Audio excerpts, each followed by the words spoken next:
I find it so helpful to have other people read my early, drafts and my early versions. I have a few close friends who I know I can always knock on their door and say, like, help, I'm in a bit of a plot hole and I don't know how to, and then they'll just be talking to somebody and being able to talk through it and explain kind of what I'm struggling with. And those conversations are so invaluable.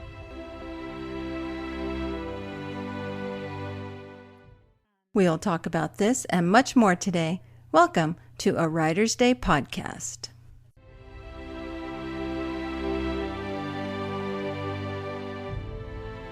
Hey everyone, welcome back to our Writer's Day podcast. My name is Ruth Douthit, and I'm so happy you're here with me today on my podcast that I created for you. Folks who love to listen to best-selling, award-winning authors talk about their books, but also share their writing stories and how they became published authors. I'm always inspired when they share how they overcame obstacles, and I hope you will be too. And if you like what you hear, please consider subscribing and following me so that you'll know what other amazing interviews are coming up. And also head over to my website, artbyruth.com, to learn more about me and my upcoming projects like Book 2 in my Desert Shadows series. I'm starting to work on it already, and I'm hoping it will be released in June. I'll be doing a title reveal and a cover reveal soon that only my newsletter subscribers will be aware of first before everybody else gets notified. And so you can also sign up to win a free book. I always give away a free book each month. And right now, if you sign up, you'll be able to download a free PDF copy of my short story, The Support Group, which will give you a good sample of how I write suspense stories. It's a little bit of a speculative story as well, so I hope you like it. Okay, on to the good stuff. Naomi Stephens is here with me today, and she is a bookworm turned teacher turned writer. She received a BA in English from Concordia University in Ann Arbor, and now she and her husband and their children have resettled outside of the big city, New York City. And so they are there with their 2 children and a rascal of a dog named Sherlock. How cute is that? And she's here to talk about her newest book, The Scarlet Ribbon, which is set during the Revolutionary War. So you know the drill. Grab your favorite beverage, a comfortable chair, kick back and relax as we listen to Naomi Stephens talk about her new book. Hey everyone, welcome back. I'm excited to have an author who's new to me, although I have seen you on social media a lot lately. Her name, Naomi Stephens. Welcome, Naomi. Thank you. I'm so happy to be here. Sure, my pleasure. I like meeting new authors who are new to me. I know you've been out there for a while, but for me, you're brand new. And so I get excited when I meet other authors and kind of, learn more about you. So why don't you tell my listeners a little bit about yourself, and then we'll talk about your book, The Scarlet Ribbon. Absolutely. So I am in New York, and I'm a fairly new New Yorker. So I'm sort of a Midwestern soul living in New York. My husband is a Lutheran pastor, and he took a call to serve a congregation here in New York about 2 years ago now. So we've been having a lot of fun digging into some of the history in the area and visiting some of the neat historic locations and museums. It's all right up my alley when it comes to my writing. And this past year, I also started teaching at the local community college. I teach English 101 and 102, which are those really fun introductory writing and literature classes. And in my in my copious amounts of free time, I'm plugging away at my books and trying to bring some new ones out into the world. This past year, I've had 2 books that have released in very different genres. So in October, I had this The Burning of Rosemont Abbey released with Bethany House, which is sort of a cozy 1950s murder mystery set in a very small, quaint English village. And then just this month, I released The Scarlet Ribbon, which is a Rahab retelling set during the Battle of Stony Point during the Revolutionary War. And that released with Whitefire Publishing. So those are my two newest releases. Very different projects, different styles. But I really love digging into new historical periods and, coming up with ideas for storylines and characters. Yeah, so that's a little bit about me. Oh, that's wonderful. So this was your first fall and winter in New York then, right? No, last because we'll be here 2 years. Oh, okay. Gotcha. So yeah, but So that's upstate New York then? well, we're about 30 minutes from the city. So we're Okay. not upstate, but we're an easy drive either direction. We go 30 minutes, to the south and we're right in the city, and we go 30 minutes to the north and it's just trees and mountains and Ooh, beautiful. So we're positioned very well. ooh, lovely. And so did you always want to be a writer? Is that what you studied in school? I've always loved writing. I started wanting to write stories and answering the "what do you want to be when you grow up" question with author when I was probably around 6 or 7 is when I started kind of churning out story after story. I had a teacher who really encouraged me in that direction. I remember being impatient to learn to read even before I could. And yeah, I wrote a short story for school in first or second grade. And my teacher asked to talk to my mom at pickup time after school, which made us both very nervous. But then when the teacher sat down with my mom, she showed her a story I had written and said that she's like, you should really encourage Naomi in this direction. Just seeing a lot of potential there. And that was just very encouraging and has stuck with me and remained with me. So I've always wanted to be an author, and I studied British Lit was my area of focus. So in Oh. college, those were the classes I sought out, and I have a master's in oh, what's the cutoff? It's like post 18th century British literature. Oh, wow. I did a lot of classes on, Regency and Victorian fiction were the two time periods that I focused on the most during my program. Well, that is neat that a teacher inspired you in such a way. That's wonderful. I love hearing stories like that. Yeah. I think teachers out there forget sometimes that they can have such a powerful impact on students. So that's wonderful that your teacher kind of set you on that path. I know, and it has left such a lasting impression. I think about her all the time, and I always Oh, think too, like, does she ever, stop and think twice about that moment? It was so long ago, so it's neat to think about. oh, that's wonderful. And so, did you write Regency? Have you written a book in the Regency era? Not Regency. I wrote my debut novel was Shadow Among Sheaves with Barber Publishing, and that was the story of Ruth and Boaz set during the Victorian period. So Ooh. that's as close as I've gotten. Um, Someday I would like to write a Regency. I have one that I had started years ago that I think someday I'll probably repick up. But yeah, I love that time period. Hmm. Well, now let's talk about the Scarlet Ribbon. Tell us about this story. Right. So the Scarlet Ribbon, it reimagines Rahab's story. And it's set against an actual historic battle that took place during the American Revolution, the storming of Stony Point. And interestingly, I wrote this book while my family was still living in Ohio and was researching, battles set during, battles from the American Revolution. And I was looking for one that would be a really good overlap for the fall of Jericho. I wanted something that captured that feel, that essence. And I went through list after list after list of small and major battles from the Revolutionary time period, and nothing was clicking, and I was really struggling. And then I came across Stony Point. And so, for those who aren't familiar with this particular battle, Stony Point is this triangular kind of shard of land that juts out into the Hudson.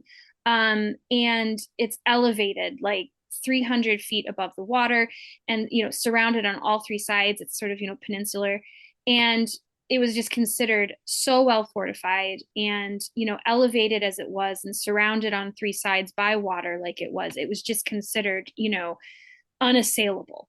And I liked, as soon as I read that, I was so excited. I thought, boy, that sure sounds a lot like the high walls of Jericho, and how in the world. And it was just a really neat battle. The Patriots took it in a very sort of deft way. It wasn't this like huge gory battle or anything. They snuck in under cover of night and they climbed those cliffs, and they climbed those cliffs with unloaded muskets for fear that a shot would break the element of surprise. So they were to go Ooh, in with bayonets only. And it wow. was so dark that they had to pin little white slips of paper into their hats, like the brim of their hat, so they could distinguish each other from the enemy. So it had all these really neat little details. And they charged in. They sort of they did a little bit of a bait and switch, making the British think they were coming in from one side to draw the enemy fire, and then they just charged up, and into the fort. Hmm. And it was taken very quickly in a fairly nonviolent exchange. So that's the battle. And I have my Rahab character. She's sort of locked in the middle of this. She's gone through very painful history. The man that she loved, who she was sure was going to marry her, has sort of left her without word and with an illegitimate child. And she's sort of struggling through all of that. She falls out of favor with her father, who wants nothing more to do with her. She's sort of forced to give her child away, to another family, to try to salvage her reputation, and this doesn't work. And so she finds work at the local brothel slash boarding house, finding no other, avenues that seem promising, or to sort of redeem her from this pain. And so when the story starts, in comes this Patriot spy who's been shot. He's been kind of scoping out Stony Point, trying to see if it could be taken from the British. And she saves him from a group of pursuing redcoats. And they start to get to know each other a little better. And then, lo and behold, the father of her child, who happens to be now a British officer stationed at Stony Point, enters. And, it does have a bit of that love triangle, but each of these men come to sort of represent something for her. So, with Mason, the British lieutenant, who sort of left her in this painful situation, like with him, it's like she's so tied to the past and all this pain, and he won't marry her, but he wants, to still be involved with her, but there's no safety or stability. There's nothing there for her. There's kind of no future. And then with Ben, even though he's a very complicated character himself, far from perfect, uh, sort of in getting to know him better and in working with him a little bit, she starts to see like hope for a future. And he does offer her protection and something more, something that doesn't Hmm. feel quite so shallow. And so that battle kind of between her being pulled by, those painful memories of the past and what she used to hope for, and now what she starts to see, maybe she should be hoping for. And can she Wow. be forgiven, and Yeah. is there a man out there who will look behind, look beyond this past of hers, and still say, I love you and I want to marry you. And so, those are some of the questions kind of rallying within her. Um, so yeah, that's the story. A lot of moving, That's neat. a lot of Yeah. pieces. That's wonderful. And I mean, a lot of those little tidbits of history are what history buffs go gaga over. That was incredible. Did you have fun researching all that? I did. And, like I said, we were living in Ohio when I tripped upon this battle and started writing about it and researching it. And my family, it was during COVID. There Oh. was like a pause in all of the closures that were kind of making travel impossible. And there was this lift, and we were able to come out to New York. We took like a very impromptu, I think I saw that things were opening up, and I'm like, let's go. It's the week before our kids started school. So I was like, we got to go Oh. now. We got to do it now. So out, and we toured the battlefield site and the museum, and we drove all around this area. And then, in such a funny turn of events, so like that happened, and we went back home to Ohio, and I finished writing the book, and it was out on submission with publishers for a little over a year. And then when my husband received the call to serve the church here in New York, we're looking at the map, and we were like, oh, this is like 20 minutes from Stony Point. Like that's where we traveled. So we moved here, and it was only after moving here that that I received like a contract offer. And so it was just like the most beautiful, perfect timing, because it meant that I got to sign the contract, and to celebrate, we went and spent the day at Stony Point. Oh, And the same when the book released. We spent the day driving around Stony Point and had lunch out there. So it was a very funny turn of events. God's timing. yeah, definitely providential, that's for sure. But that's wonderful. That's how God works.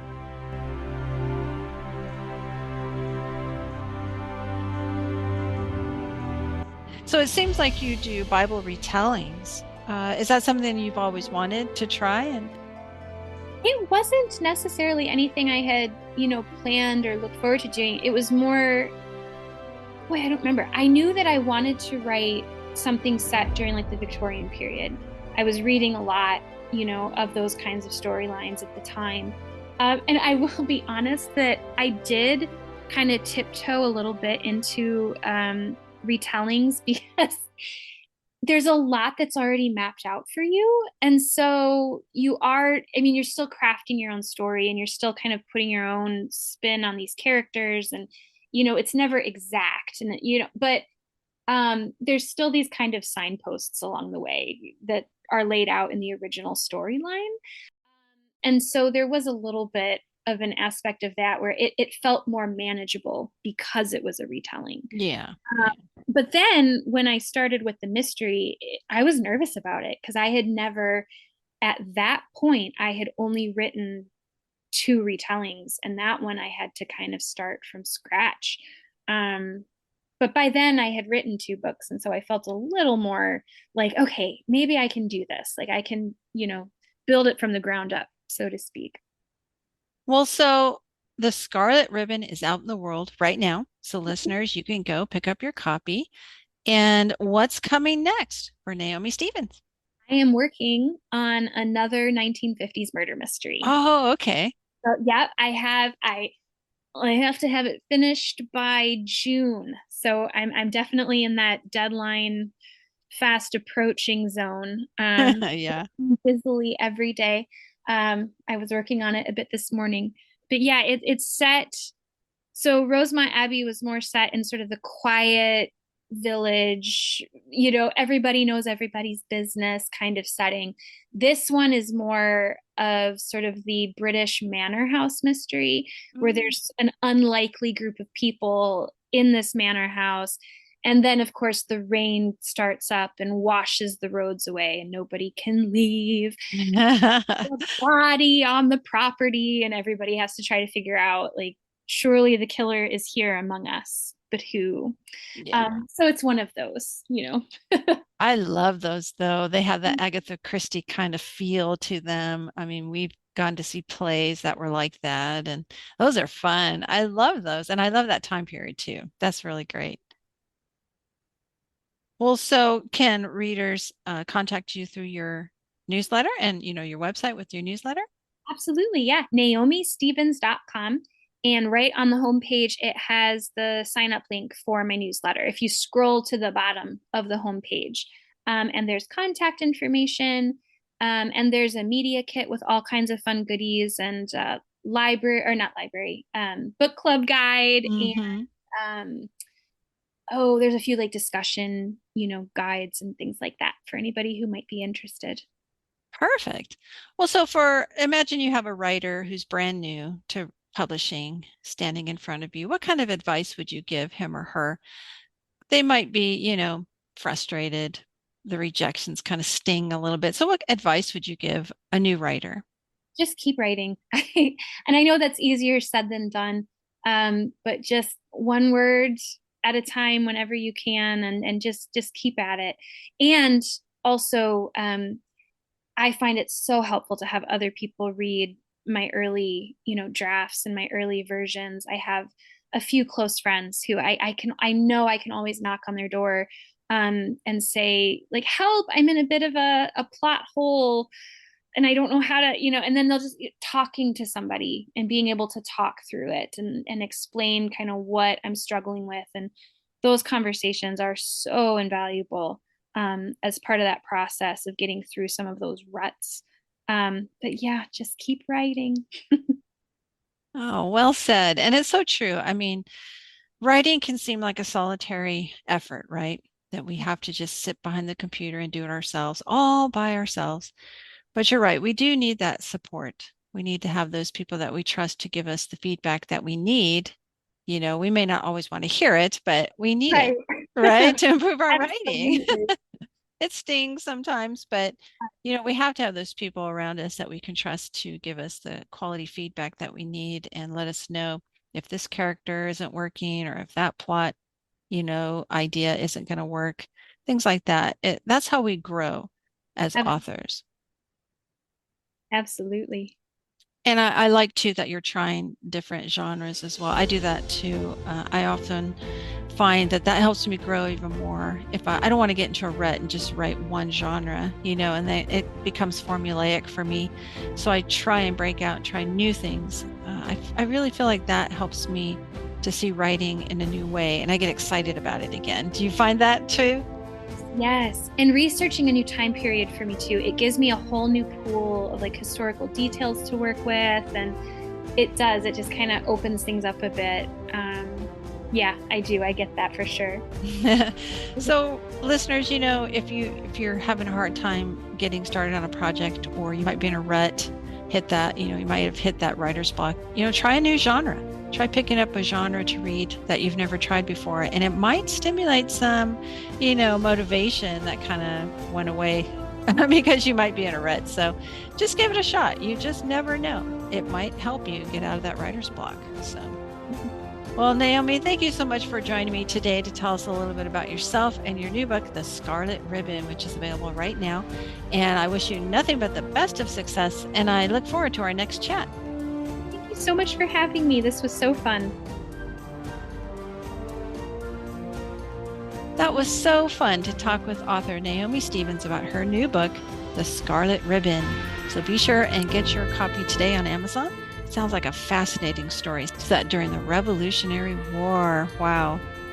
And I really liked talking to her about how seriously she took research and overcoming those obstacles, to keep writing her story, the challenges and everything of a new setting to her story. But she made it clear how providence, how God's sovereignty stepped in and made it obvious that he wanted her to write this story. I've been encouraged by Naomi's writing journey to keep going on my writing journey too, even though sometimes I just look at the computer and think, no, I don't feel like writing today. After talking with Naomi and other authors, I'm inspired and motivated to keep going on my writing journey. And I hope you are too. Because like I always say, someone out there needs to read your story. And until next time, thanks for listening. God bless.